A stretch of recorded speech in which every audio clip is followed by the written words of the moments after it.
Bienvenue dans Mensonges contre vérité. Suite avec M. Jean-Boniface Asselé, général de police, ancien ministre et président d'un grand parti politique, la deuxième force politique du Gabon, le CLR. Avec M. Asselé, on va débattre de certains sujets qui, au nombre des Gabonais, ont besoin de certains éclaircissements. Mais entre-temps, on parlera de son parti, de l'affiliation, l'acte de naissance d'Ali Bongo, l'héritage de M. Bongo, plus de 300-400 milliards de francs CFA, la crise sociale qui bloque complètement le système de travail au niveau du Gabon, et d'autres sujets politiques avec M. Asselé. Un cabaret des artistes dans votre siège politique, quelles sont les raisons? Un siège, c'est là où on regroupe toutes les intelligences. Et ce siège, nous l'avons, vous êtes présentement chez nous. Nous l'avons baptisé, enfin je l'ai baptisé, le cabaret des artistes. Parce que dans un siège, on peut voir un peu de tout. Un siège n'est pas figé avec une maison, des casseroles, mais un siège, pour un parti qui veut être un grand parti, il faut qu'on voit un peu beaucoup de choses. Vous trouverez, vous allez le voir, que dans notre siège, il n'y a pas seulement que des bureaux, il y a aussi d'autres structures qui s'apparentent justement à ce rassemblement des hommes et des femmes qui acceptent de suivre notre idéologie. Cabaret des artistes. Un artiste, ce n'est pas seulement celui qui chante. Ce n'est pas celui qui chante parce qu'il est doté d'un sens qui lui permet justement de développer les œuvres de l'esprit. Un cabaret, c'est aussi un dessinateur. Un artiste, c'est celui-là aussi. C'est celui qui peut aujourd'hui, avec la pierre d'Ombigou, pour façonner des statues qui ont fait leur renom un peu partout. Un artiste, mais c'est le politique aussi. C'est celui-là qui est tribun, qui devant une foule de plus de 2000, 3000 personnes, peut enrager le foule. Et puis en plus, il accompagne avec la danse, avec la chanson. Alors moi je crois qu'on est quelque part tous, même en politique, des artistes. J'ai dit, mais alors pourquoi pas?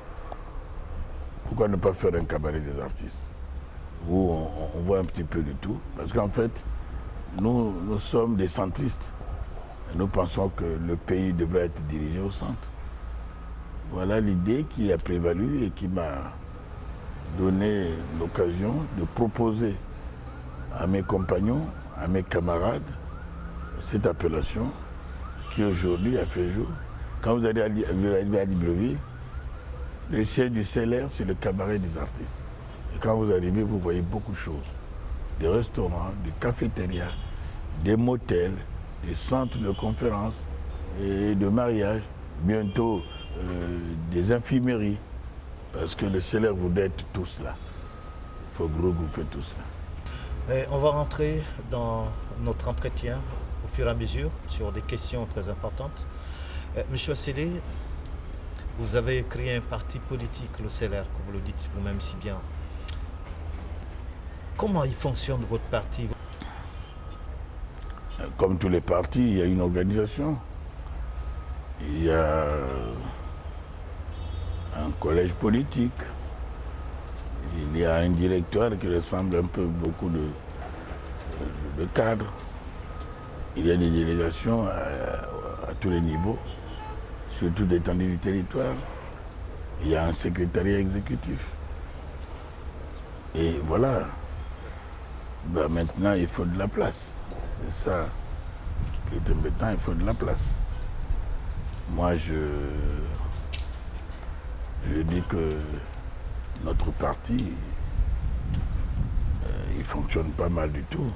C'est un jeune parti qui fait ses pas et qui voulait s'implanter un petit peu partout parce que nous avons pas seulement la volonté, mais l'ambition d'espérer exercer le pouvoir de décision politique seul ou en coalition avec les autres. Notre parti s'organise. Aujourd'hui, nous mettons en place des structures de base comme les outils d'information, le journal, la radio, la télévision, comme les outils de référence. Je parle des archives, qu'on sache. Et puis, ma foi, plus ou moins, nous allons regarder dans quelle mesure nous allons implanter des unités économiques pour nous permettre de vivre. Parce qu'en fait, un parti, il faut le financer. Il faut financer les actions que nous devons mener. Ça demande énormément d'argent. C'est vrai que les militants qui sont dévoués, qui sont pas fanatiques, mais je dirais passionnés, je voudrais vous dire que ces messieurs saignent un peu leur poche pour essayer de nous apporter le peu qu'il faut pour fonctionner.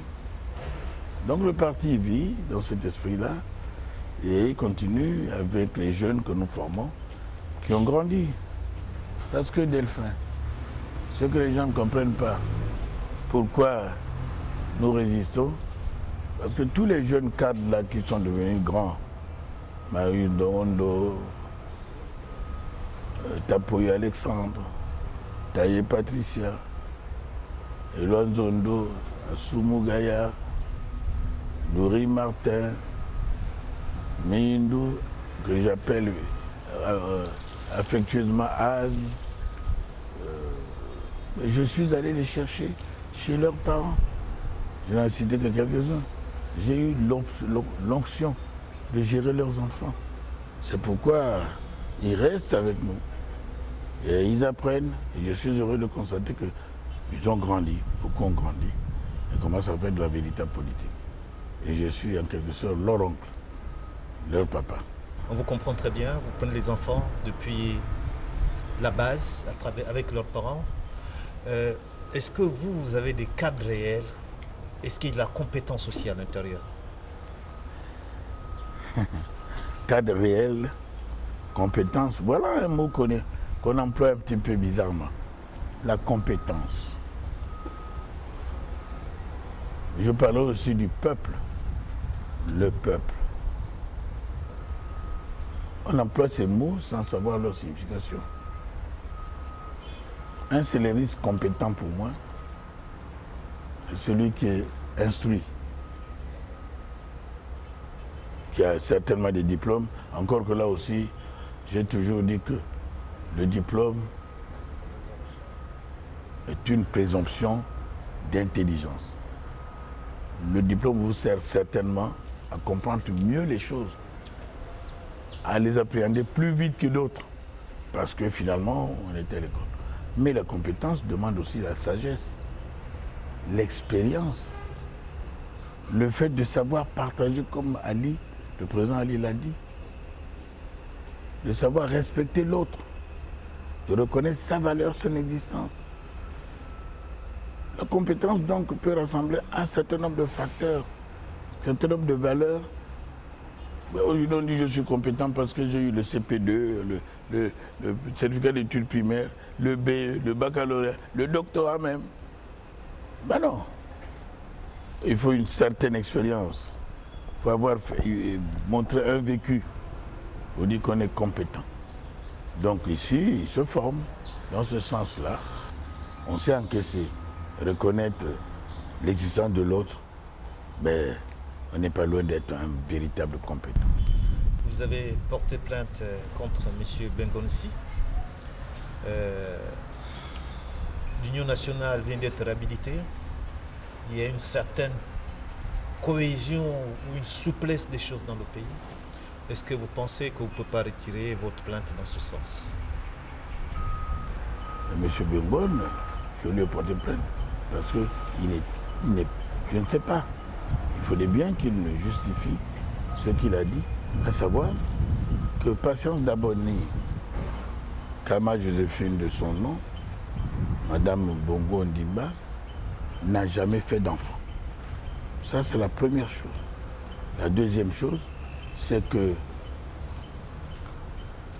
Ali Bongo Ndimba, c'est un un Biafrais, l'enfant du rebelle Ojukwu, vous savez l'époque.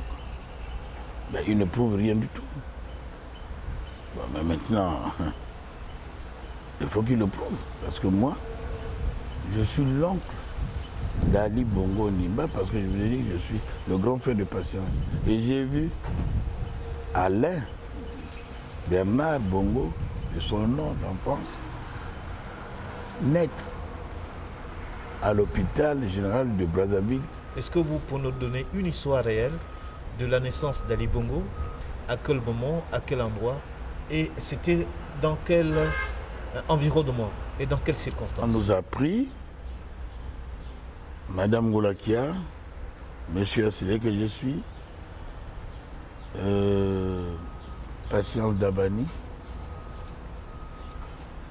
Madame Djavé, Jean-Marie Djoué et Moïse Dabani, Marie-Louise également, et nous amener à Brazzaville. À Brazzaville, papa avait son grand frère Jérôme Ngabinga, un excellent menuisier, professionnel, qui avait sa concession à Brazzaville, mais qui tantôt est allé exercer son métier à Léopoldville, l'actuelle capitale du Congo démocratique, Kinshasa. Moi, je suis allé là-bas, j'ai habité là-bas pendant 7 ans avec papa Joseph Ngabinga. Et de là, je suis revenu chez maman qui habitait à la rue Potopoto, la rue Banda, au quartier Potopoto. Chez un autre petit frère de papa, Mbadou Edouard. Nous avons commencé à vivre là. Et nous avons commencé à grandir. Mais au même moment aussi, la famille Bongo avait quitté le Gabon et s'est retrouvée à Brazzaville. Vous savez que Brazzaville était notre capitale. Parce que le Haut-Togo n'appartenait pas au Gabon à l'époque. Ça appartenait au Moyen Congo, dont la capitale était Brazzaville. Même quand bien même ce soit la capitale de l'AF. Et nous, on faisait nos achats là-bas, on allait à l'école là-bas. Donc à Brazzaville. Et là, les familles Bongo aussi se retrouvaient là-bas. Et vous savez, dans cette affaire-là, lorsque vous vous retrouvez dans un même pays, dans un autre pays, vous avez tendance à vouloir vous retrouver, à vouloir vous commettre, pour vous regrouper. La sympathie arrive d'elle-même. C'est comme ça que Albert, jeune élève au lycée, au collège professionnel de Brazzaville, collège technique j'entends, commençait à nous approcher, à nous fréquenter. Et ma petite sœur, toute brillante, toute belle, a tapé dans l'œil de l'autre. Et la suite, vous la connaissez. Vous comprenez la suite. C'est comme ça. Et puis, ce monsieur, à un moment donné, est sorti de l'école professionnelle, en classe de première ou je ne sais pas, peut-être. Et il s'est engagé dans l'armée. Il était devenu sujet français. Et dans l'armée, il est allé faire son service militaire à Fort-Lamy au Tchad. Joséphine est restée avec nous autres là, mais elle était déjà enceinte. 1 ou 2 mois. Je prends, puisque je voulais faire aller passer les vacances à Akéli, de Brazzaville, avec Joséphine, Cécilia, Jean, Marie, parce que c'était les 3 qui sont venus avec moi. On a pris le train de Brazzaville. On est arrivé à Dolisie, le CFCO, chemin de fer Congo-Océan. Et de là, il y avait des transporteurs, des Nicolas, Matulouski. Et c'est Matulouski qu'on avait pris. Dolisie, Mosenjo, Sibiti, Boumango, Franceville. Et de Franceville à Kény, on est passé par le plateau Bateke À l'époque où Ngoni était sur les plateaux, les Wai chez Bongo, les Kei, Kabaga, Obuo, on est descendu sur Aki. On est resté 2 ou 3 mois, 2 mois et demi, et on a senti que Joséphine avait quelque chose. On a un peu dit, ah, ça peut pas rester comme ça, on va revenir. On est revenu par le même circuit. Et quand on est arrivé à Franceville, papa nous a donné la possibilité de prendre l'avion, parce que les avions arrivaient à Franceville, là où est construite actuellement l'université de Massoukou. C'était l'aérodrome de Franceville. On appelait ça Ngongo. L'aérodrome de Franceville, il y a un village qui s'appelait Ngongo là. Donc on a pris l'avion. On était les rares à prendre l'avion, mon Dieu. Quelle chance. Nous sommes retrouvés à Brazzaville. Donc à Brazzaville, moi je suis allé à Dolisie avec Sassou Denis, mon collègue de classe. On était à Dolisie et la guerre éclate. Quand la guerre éclate, en février 1959, et les cours sont arrêtés sur tout l'étendue du territoire parce que au Pango du Nord, Jacques, au Pango le Grand, Youlou, Fulbert Youlou l'abbé du Sud, eh bien, la politique a déchiré les âmes des uns et des autres. Le pays était quelque peu paralysé. Je suis revenu à Brazzaville. Quand je suis revenu à Brazzaville, Joséphine était à terme, évidemment. On venait de construire à peine et inaugurer l'hôpital de Brazzaville, l'hôpital général de Brazzaville. Et c'est là où Joséphine est allée accoucher à cet hôpital-là. Et je suis allé. Regardez Joséphine est accoucher à cet hôpital-là. À l'époque, Joséphine ne pouvait rien, elle était toute jeune. Elle est passée par césarienne. Mais la césarienne, on ne cousait pas avec les fils, on mettait des agrafes. Et entre-temps, moi, je cherchais ma petite sœur. Elle était transportée par notre frère, Onganga Alexandre, le papa de Roch, le général Roch. Parce que lui, il était infirmier et il travaillait avec les militaires de la pauvreté qui se trouvaient vers Bakongo, un quartier et Lari du Sud. Il est arrivé là-bas. On est allé chercher Joséphine là-bas. Et après, on est venu avec Ali à la Patte d'Oie. La Patte d'Oie, c'est une forêt. Quand vous arrivez à Brazzaville, quand vous atterrissez, vous traversez une forêt pour y aller, la Patte d'Oie. C'est là où il y avait le parc zoologique important de l'AF. Elle peut-il exister, Monsieur le Président? Mais il existe toujours. Et là, il y avait un autre petit frère à papa, Papa Boy. Il est décédé, que Dieu son âme. Et nous sommes restés là. Et lorsque les choses se sont tassées, parce que c'est horrible à voir. C'est horrible à voir lorsque les choses sont tassées. Nous sommes revenus chez nous, à Mongali, à la rue d'Olizy, au numéro 105. Et nous avons vécu là. Et lorsqu'on me dit que Ali n'est pas mon enfant, je n'ai pas fait d'enfant, et on essaie d'éclabousser le nom d'une grande famille comme la mienne, je ne peux pas laisser ça passer comme ça. Parce que je sais qu'à l'époque, eh bien, ma foi, on enregistrait les gens sur un registre. C'est sur un registre. Et puis on signait. Et de ce point, on dit Ali Bongo n'a pas d'acte de naissance. vous me faites rigoler par moments. Mais comment a-t-il fait pour être député de ce pays? Comment a-t-il fait pour être ministre des Affaires étrangères de ce pays? Comment a-t-il fait pour être ministre de la Défense de ce pays? Comment il a fait pour être candidat à la présidentielle? Cette affaire-là a été, à mon avis, traitée par la Cour. Et normalement, on ne devait pas reprendre. Mais on a voulu simplement faire de la mauvaise politique pour essayer de détruire l'image de quelqu'un, un adversaire qui, semble-t-il, fait peur. Alors moi, je dis, Bengonsi et les siens vont m'expliquer comment il a fait pour dire que Joséphine n'a pas mis au monde. Rappelons-nous, l'histoire est là. que Bongo Ondimba a perdu sa fille. Bongo Albertine Amissa, qui était la petite sœur d'Ali, même père, même mère. Cette fille-là, on l'a enterrée ici. Et d'ailleurs, la fameuse course qui fait la propagande de notre pays, la tropicale Amissa Bongo, c'est la fille de Joséphine Bongo.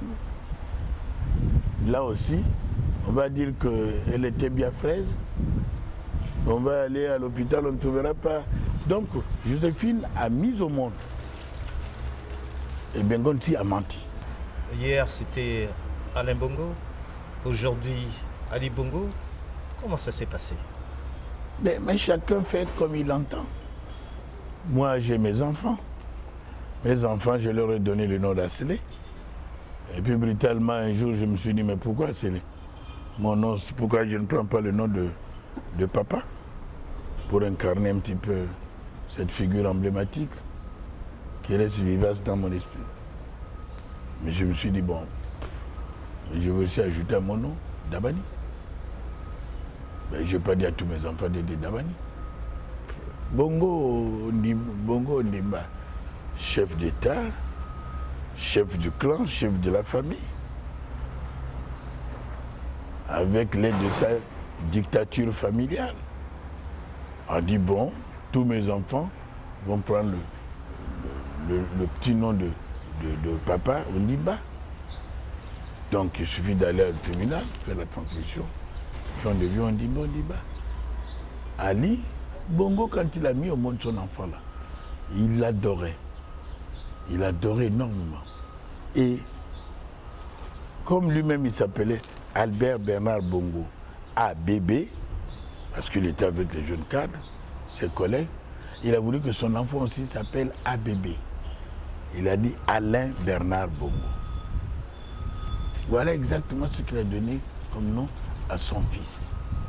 Il n'y avait pas la guerre du Biafra en ce moment-là. La guerre du Biafra n'était pas là en 1959. Elle n'y était pas.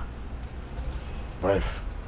Bon, maintenant, Alain, aimait bien son nom parce que j'étais un mordu des Vespa, des motos. Ali aimait ça comme un malade. Et j'étais un fanatique du football. Ali c'était un excellent gaucher. Et il me suivait.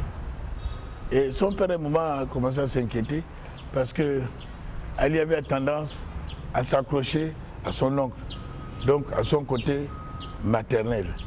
Ben, ça n'a pas tardé, sans nous demander quoi que ce soit. Qu'est-ce qui lui plaisait, avez-vous?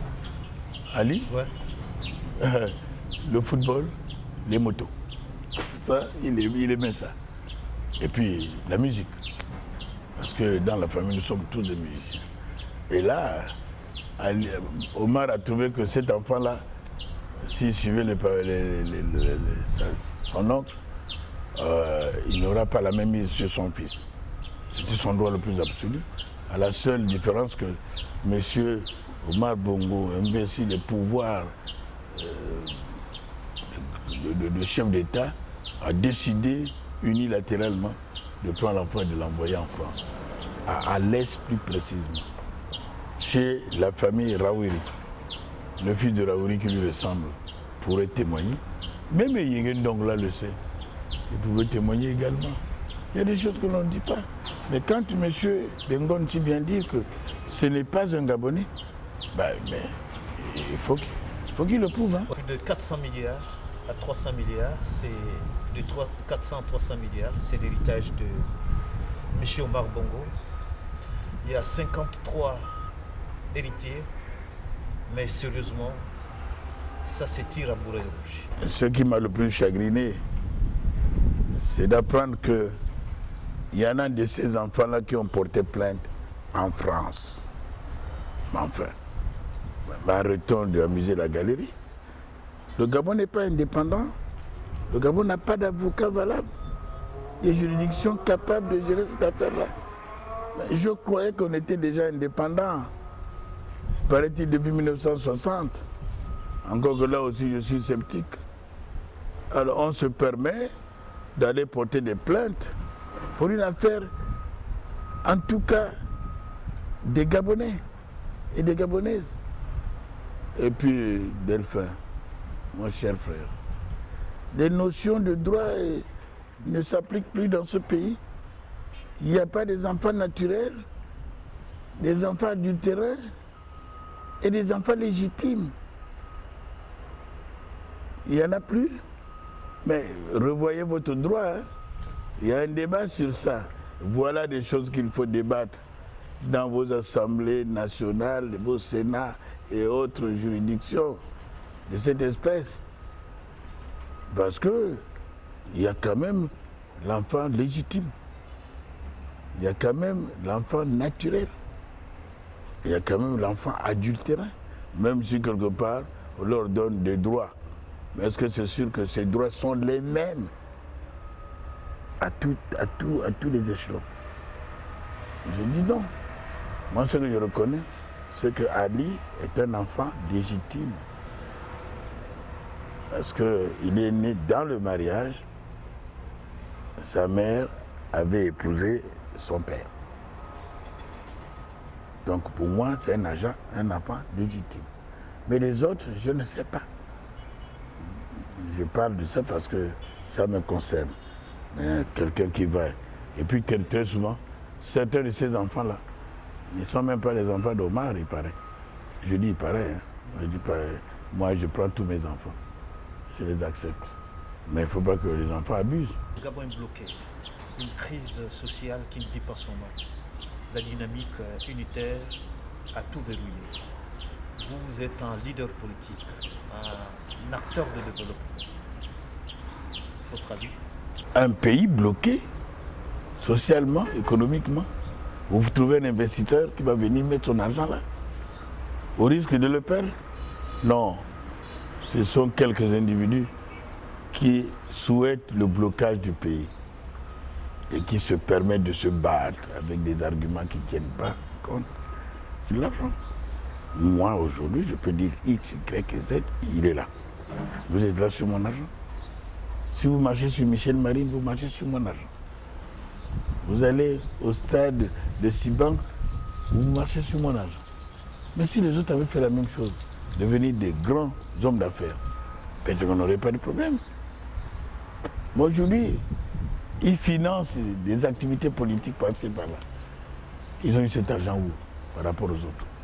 Pourquoi ils n'ont pas investi dans des structures économiques et sociales? Faire une crèche, faire une école, essayer de mettre une industrie en place, pousser les gens aux plantations d'ananas et tout. Non, je ne pense pas. Et que les Gabonais ne sont pas dupes non plus. Moi, je continue à dire que chacun a le droit d'avoir des ambitions. Chacun a le droit d'espérer, de rêver d'être chef d'État, mais qu'il le fasse dans la dignité, dans l'honneur, dans la méthode, mais qu'il n'investigue pas les autres. Ça n'a pas de sens. Mais quelles sont les raisons de ce genre de crises très souvent? Vous, homme de développement, vous avez été ministre. C'est l'ambition. Delphin, c'est l'ambition. Est-ce que ce n'est pas question des inégalités ou Si, quand même. Il faut dire qu'il y a quand même des inégalités, il y a quand même des frustrations, mais il y a des regrets de ceux qui ont mangé dans la marmite pendant longtemps, sans chercher à donner aux autres. Et quand maintenant leur coupe, on coupe le robinet, eh bien, ils deviennent aigris. Seulement, il y a des gens qui manifestent un petit peu le mécontentement. Il est dans un pays comme le nôtre. Il y a des fonctions qu'on ne doit pas toucher, des fonctions taboues. C'est dans l'enseignement, c'est dans la recherche, dans la médecine, par exemple. Ces fonctions-là sont des fonctions taboues. Mais quelqu'un qui est allé à l'école, qui est sorti avec une agrégation, et qui est professeur de cardiologie, on peut se demander la question de savoir pourquoi ce monsieur-là veut être député? Pourquoi ce monsieur-là veut être président? Pourquoi ce monsieur-là veut être ministre? Mais c'est parce que, par rapport à ce qu'il a, il ne trouve pas ça juste que le collègue qui était avec lui hier, le banc de l'école je veux dire, et qui, ma foi, n'était pas aussi brillant que ça, puisse aujourd'hui se bombarder de torse avec des grandes voitures fumées, des vitres fumées, des lunettes et tout, et plein d'argent. Et lui, non, ça ne marche pas. Moi, je pense qu'aujourd'hui, on est capable de dire, monsieur Asseli, tu es un agrégiste aussi. Ben, tu as au moins 5 millions de francs par mois. Mais voilà, tu dois aller soigner là, tu as un cabinet, voilà. Ils restent, ils soignent. Et ils sont nombreux comme ça. On peut transformer d'autres aussi par des hommes d'affaires. Tu as été un très bon ministre, voilà. Tu as un certain âge, on va rajeunir la classe politique. Mais toi, on veut que tu sois, monsieur Asseli, vous qui aimez les engins, soyez responsable d'une succursale. Soyez responsable de quelque chose. On vous donne 1 milliard de francs, mettez-vous dans une véritable entreprise et commencez à prendre la place des autres qui arrivent. Les Libanais, les Français et autres. C'est possible. Et rendez-nous compte au plus d'un an. C'est des choses qu'il faut faire. Et ça frustre parce que le Gabonais n'est pas difficile. Le Gabonais n'est pas difficile. Donnez-lui un travail conséquent, qu'il ait son logement, qu'il ait un salaire qu'il faut, qu'il soigne son enfant. Je l'ai dit, qu'il essaie d'instruire ses enfants, qu'il soigne sa famille. De ma foi, vous comprendrez qu'il ne vous fera aucune grève. Quelles sont les relations que vous avez avec le PDG, M. Asseli? L'instrument politique valable du chef de l'État, qu'on appelle la majorité républicaine pour l'émergence, sont en train de battre de l'aile. Parce qu'il y a des ambitions, parce qu'il y a des égoïsmes, parce qu'il y a ce petit conflit de fédération qu'on veut mettre, conflit de génération qu'on veut mettre sur la table. C'est dommage, mais pour moi, le PDG est un excellent parti. Le président Bongo a gagné en 2009 parce que le PDG et ses alliés étaient très bien implantés sur l'étendue du territoire. J'irai plus loin pour dire que le PDG a été et reste le creuseur de l'unité nationale, celui qui nous a formés.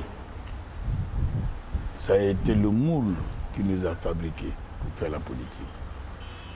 De lui rendre un maudit de sage, moi je suis loin de l'accepter. Dans des pays vrais, le secrétaire général d'un parti comme celui-là devait être dans la combine de composition de gouvernement parce qu'il est censé connaître tout le monde. Et puis, ce n'est pas n'importe qui arrive pour prendre la tête d'un parti comme celui-là. On commence par le bas. Ce qui frustre, c'est qu'on trouve des individus. Je vous ai dit que le diplômé, c'est une présomption d'intelligence. Ce n'est pas ni l'intelligence ni la compétence en soi. Des individus qui arrivent, qui se gargarisent, qui veulent prendre les règnes du parti, ou qui veulent le transférer quelque part. Moi, j'ai très bonne relation avec le CLR, avec le PDG, et les dirigeants du PDG aussi savent que nous avons les bonnes relations. Je souhaite seulement que les choses se rétablissent. En 2016, c'est l'élection présidentielle. Vous soutiendrez toujours le candidat du PDG ou bien le CLR aura son candidat? Le CLR a toujours eu son candidat. Les gens n'ont jamais rien compris à cette affaire. Le CLR a toujours eu un candidat. Le candidat Ali, c'est parce qu'on nous l'a chapeauté. C'est notre candidat. Nous l'avons présenté au peuple. Nous l'avons plébiscité le premier. On n'a rien gagné. On n'a rien gagné, il faut dire les choses honnêtement. C'est nous les premiers qui avons boosté le peuple. Parce que nous avons dit en une réunion que notre candidat, c'est Ali Bongo Ondimba. Nous l'avons invité au gymnase. Le gymnase allait éclater. Il n'y avait pas de place. Et c'est la première fois que le président Ali se livrait à la population. Bon, ça veut dire que chaque fois nous aurons un candidat. Il peut être de l'intérieur comme il peut être de l'extérieur. On ne va pas faire la politique pour être les faiseurs de loi, de roi. Il faut qu'on se reconnaisse dans cette optique-là. Maintenant, si le candidat est à l'intérieur, on le ferait comprendre. S'il est à l'extérieur, on le fait aussi comprendre. Ce qui est certain, c'est que si jamais il se trouvait que le candidat, conformément à la charte de la majorité, soit le chef de la majorité, nous voudrions qu'on nous donne les moyens en nous disant que nous allons nous l'approprier à notre niveau. C'est notre candidat et nous allons travailler dans des secteurs que nous sommes capables de faire de très bons résultats. Il ne sera pas question de nous parler de comité d'organisation de ceci, du secrétariat de ceci. Nous, on se dit d'accord. Le Haut-Ogooué, nous avons une partie. Nous gérons le Haut-Ogooué à Lekoni, à Akeni, à Boumango, par exemple. Nous gérons le parti à Libreville dans tel ou dans tel arrondissement. Mais avec les moyens conséquents. Nous ferons notre campagne. Et le candidat, le nôtre, qui sera le candidat unique, il viendra à nos réunions et il va être programmé pour les meetings avec nous. S'il ne pense pas comme ça, le reste, ça vraiment, je ne sais pas comment ça va se passer. Vous-même, vous avez fait beaucoup d'actions, sérieusement beaucoup d'actions de développement chez Libreville. Et sur l'intérieur, vraiment, vous n'êtes pas visible, ni vous-même, ni votre parti. Non, il ne faut pas dire les choses comme ça, Delphin. Non, moi, je te dis que je ne suis pas je ne cultive pas. Je dirais même que je n'aime pas le culte de la personnalité. Il n'y a qu'à sceller, le CLR, ça a scellé maintenant. Le CLR, c'est Ndongondo Marius aussi. Le CLR, c'est loin. Donc les gens sont sur le terrain. Alexandre Tapoyo, qui est le vice-président chargé de ces choses-là, sillonne. Les gens ont l'impression que je vais aller partout. Non. Mais à quoi servent alors mes lieutenants? À quoi servent alors ceux qui sont chargés de faire ça et ça? Ils sont là pour travailler. C'est vrai que je dois faire un tour. Je dois faire un tour d'honneur pour dire, bon, M. Assel arrive à Mimboul. On a eu des conseillers là-bas. Je leur ai expliqué le bien fondé. Encore que là aussi, pour atteindre toute l'étendue du territoire, ce n'est pas donné à tout le monde. M. Assel, élection en 2 tours, vous êtes pour? C'est ce que je voulais pour incarner la légitimité et la légalité. Je vois mal quelqu'un qui se fait élire sur 50 000 personnes. Il a récolté 15 000. 35 autres 000 sont contre lui. Et il va le gouverner comment? Parce que la légitimité n'est pas là. Il a la légalité. Bon, on va parler certainement aussi, à juste titre que les difficultés économiques peuvent nous permettre justement d'envisager ça de cette manière-là. C'est d'ailleurs pour cela qu'on l'avait fait. Peut-être. Même moi, sans y tenir morticus, je pense que c'était beau d'affaire. La politique, c'est l'art de faire des alliances. C'est l'art de discuter, d'attirer l'attention de tel, de l'amener avec lui. C'est pas d'être figé. Parce que quand on est figé, il n'y a plus de démocratie. Population, tous vos militants vous regardent en ce moment. Nous vous donnons cette possibilité de conclure pour donner des messages de paix, de bonheur, de solidarité et d'amour pour les uns les autres dans ce Gabon, que nous ayons un Gabon meilleur, prospère dans les jours à venir. M. Assel. Je vais dire à mes camarades, à mes frères et sœurs du Gabon, que nous avons un parti politique qui veut gouverner au centre, qui espère exercer le pouvoir de décision politique seul ou en coalition avec les autres au centre. Et nous vous demandons de venir nombreux parce que la démocratie, le rapport de force est important. Le plus grand nombre commande. Vous voulez demain que nous ayons des députés. Vous voulez demain que nous soyons au gouvernement. Donnez-nous les moyens qui sont les vôtres, c'est-à-dire que quand vous allez au vote, vous nous donnez des suffrages qui nous permettent de gagner. Venez apprendre à faire la politique parce que les jeunes ont leur place, les femmes ont leur place, les hommes mûrs et les anciens ont leur place. C'est une affaire de tout le monde. Nous sommes au cabaret des artistes, comme vous voyez, où il y a un peu de tout. Nous voulons vous aider. Aidez-nous à vous aider. Je voudrais vous dire aussi que la vie n'a pas de prix. Et que vous devez farouchement défendre la vie, défendre la paix. Parce que moi, j'ai vécu cette affaire-là. La guerre civile, ce n'est pas bon. Nous ne sommes pas là pour nous entretuer. Maman ne m'a pas mis au monde pour que quelqu'un vienne me tuer, alors que Dieu encore me donne la grâce de vivre. Venez. On va combattre ces messieurs-là, les égoïstes, qui envoient les enfants des autres dans la rue pendant que les leurs sont en faculté à Aoua, à Paris, à la Sorbonne et autres. Ne les suivons pas. La crise économique, il n'y a pas que le Gabon seulement qui l'a. C'est tout le monde. D'ailleurs, le président Bongo Ali a pris la résolution de voir dans quelle mesure certains élèves, certains étudiants du pays pourraient voyager pour aller voir comment les autres vivent par rapport à nous. C'est important. Mais vous pouvez trouver tout cela ici, au Centre des libéraux réformateurs, où votre humble serviteur que je suis vous attend les bras ouverts. Je veux vous dire au nom de la direction de mon parti que nous vous aimons abondamment. Merci de m'avoir écouté. Mensonge contre vérité. L'invité, M. Jean-Boniface Asselé. La suite prochainement, parce qu'il y a beaucoup de choses à dire, à comprendre, à connaître avec ces messieurs.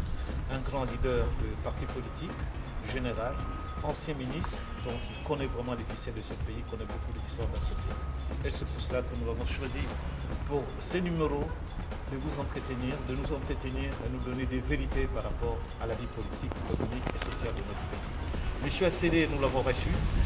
Au revoir et on se retrouve dans un prochain numéro. À très bientôt.